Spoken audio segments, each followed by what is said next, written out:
ఇప్పుడు అల్లూరి శ్రీనివాస్ గారు ఉన్నారు కదా, ఆయన ఫస్ట్ నన్ను పెళ్లి చేసుకున్నాడు. మా మ్యారేజ్ జనవరి 1న అయింది, ఆయన బర్త్డే రోజు. తర్వాత ఇంకో అమ్మాయి వర్షిణి అనే అమ్మాయిని జనవరి 13న చేసుకున్నా అన్నాడు. మరి ఫస్ట్ భార్య నేను ఉండగా ఇంకో అమ్మాయిని ఎట్లా చేసుకుంటాడు? ఇట్లా ఎంతమంది ఆడపిల్లల జీవితాలతో తను ఆడుకుంటాడు. అందుకే నేను ఇది ఆగాలని నేను ముందుకు వచ్చాను.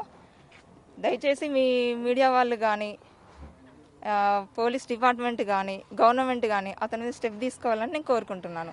ఏమని చెప్పాడు ఫస్ట్ మీతో ఏం మాట్లాడారంటే మీరు తనకి ఎలా కాంటాక్ట్ అయ్యారు ఫస్ట్? అసలు అంటే నేను ఒక భక్తి పరంగా ఉన్నా కాబట్టి తనని కాంటాక్ట్ నేను అయ్యాను. అయిన తర్వాత మా మధ్యన మంచి క్లోజ్నెస్ పెరిగింది ఫస్ట్. ఆ తర్వాత అది కాస్త ఈ పెళ్లి దాకా వచ్చేసింది. పెళ్లి చేసేసుకొని ఏదో సేవ, ఒక ఆశ్రమం పెట్టి ఒక సేవ చేసుకుంటూ ఉండిపోవాలని అనుకున్నాము. దానికి ప్రిపేర్ కూడా అయ్యాము. చాలా చోట్ల ల్యాండ్స్ కూడా వెతికాము, కానీ మేము తీసుకోలేకపోయినాం. ఎందుకంటే ఈయన ఒక్క మాట మీద నిలబడడు. రోజు రోజుకి తన మాట అనేది చేంజ్ అవుతూ ఉంటుంది. అట్లా ఈలోపు ఈ వర్షిణి అనే అమ్మాయి టాపిక్ వచ్చింది.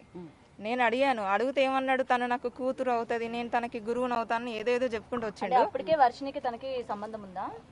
అది నాకు ఈ మధ్యనే తెలిసింది. నేను మీ న్యూస్ వాళ్ళ ద్వారానే చూసాను. వీడియోస్ చూడడం వల్లనే ఇప్పుడు నేను తెలుసుకున్నాను. తెలియడం జరిగింది. అంతే, అంతవరకు తన నా దగ్గర అన్ని దాచిపెట్టాడు. అప్పటిదాకా మీతో ఫోన్లు చేస్తున్నాడు, నాతో ఫోన్ మాట్లాడుతూనే ఉండే. కానీ ఇప్పుడు గత ఒక 20 days అంటే మార్చి ఎండింగ్ లో ఏంటంటే ఆ అమ్మాయిని నేను పెళ్లి చేసుకుంటాను, ఇంకెప్పుడు నువ్వు మళ్ళీ నా లైఫ్ లోకి రాకని చెప్పేసి అంటే మీరు బ్లాక్ లో పెట్టేశాడు. మన వైష్ణవిని పెళ్లి చేసుకున్నట్టు మీకు కూడా ఏమైనా పెళ్లి చేసుకోవడం జరిగిందా? ఏమైనా ఉన్నాయా? చేసుకున్నాడనే చెప్తున్నాను. అంటే ఎలా నమ్మారు? అంటే పెళ్లి అంటే తను కూడా తాళి చూపి అమ్మా, తాళి చూపి. అది ఎక్కడుందా తాళి? తాళి ఉన్నాయి నా దగ్గర, కానీ నేను తన మెడలో, నేను చెప్తున్నాను, తన మెడలో వెండి తాళి ఉంటది. మీరు చూసారా, అగోరి మెడలో వెండి తాళి ఉంటది. అది నా మెడలో తాలే. నా దగ్గరికి వచ్చి తీసుకొని వెళ్ళిపోయాడు. మార్చి 10th రోజున నా దగ్గరికి వచ్చి నా తాళి కట్టింది. ఈ తాళి కట్టడం చేత అమ్మాయిని ఇబ్బంది పెట్టాడు. ఇది మెడలో వేసాడు. చూడండి, అది కూడా కాదు, తన మెడలో ఉన్న వెండి తాళి కూడా నా మెడలో ఉన్నది. నన్ను ఏంటి వచ్చి నా తాళి నాకు ఇచ్చేసాను చేసి తీసుకెళ్లిపోయాడు. అప్పటికి ఆ అమ్మాయికి ఈ అగోరికి పెళ్ళైందన్న విషయం నాకు అప్పుడే తర్వాత తెలిసింది. నాకు ఆ తర్వాత నేను గట్టిగానే అడిగితే ఇప్పుడు నా నంబర్ బ్లాక్ లో పెట్టిను, రెస్పాండ్ అవ్వట్లేదు. ఇప్పుడు సరే, మీరు భక్తి పార్వసంలో ఉన్నారు, మీరిద్దరు కలిసి సమాజానికి. కానీ నేను ఎప్పుడు మీడియా ముందుకు నేను రావాలి అని అనుకోలేదు. ఎందుకు ఒప్పుకున్నారు అసలు పెళ్లి చేసుకోవాల్సిన? పెళ్లి అంటే నా దృష్టిలో ఏంటంటే, ఇప్పుడు ఆ అమ్మాయి మేమేదో లవర్స్ అని చెప్పేసి మేము సహజీవనం చేస్తామని అలాంటి ఉద్దేశము నాకు లేదు. నాకేంటంటే నాకు ఇప్పుడు కాదు, తన కలవక ముందే నాకు ఒక ఆశయం ఉండే, ఒక ఆశ్రమం పెట్టాలి, గోమాతలని కానీ ఏదన్నా వృద్ధులని కానీ ఇలా చూసుకోవాలని నేను, మా మామయ్య, మా అన్నయ్య మేము ఒక కమిటీగా అనుకున్నామా.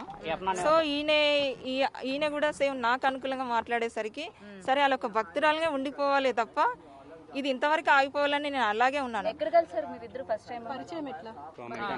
నాలాగా ఇప్పుడు ఆ వర్షిణి అమ్మాయి కూడా ఏంటంటే తను చిన్నపిల్ల.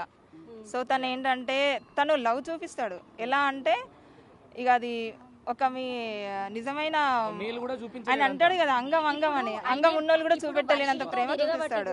3 నెలలు అవుతుంది. 3 నెలల్లో మీరెందుకు ముందుకు రాలేకపోయారు? ఇప్పుడు వాళ్ళు పెళ్లి చేసుకుంటున్నాము మేము నిజంగానే, నాకు 15 days బ్యాకే తెలిసింది.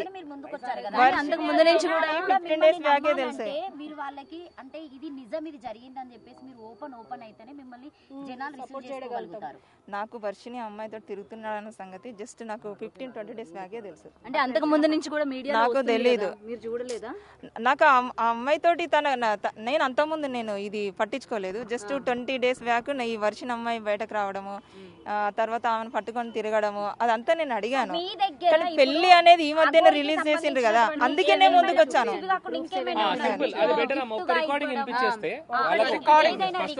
ఎందుకంటే నిజంగా మీరు భార్య అని చెప్పడానికి ఏమైనా ప్రూఫ్స్ ఉంటే చూపించండి. నా దగ్గర వాయిస్ రికార్డ్స్ ఉన్నాయి, నేను చూపిస్తాను.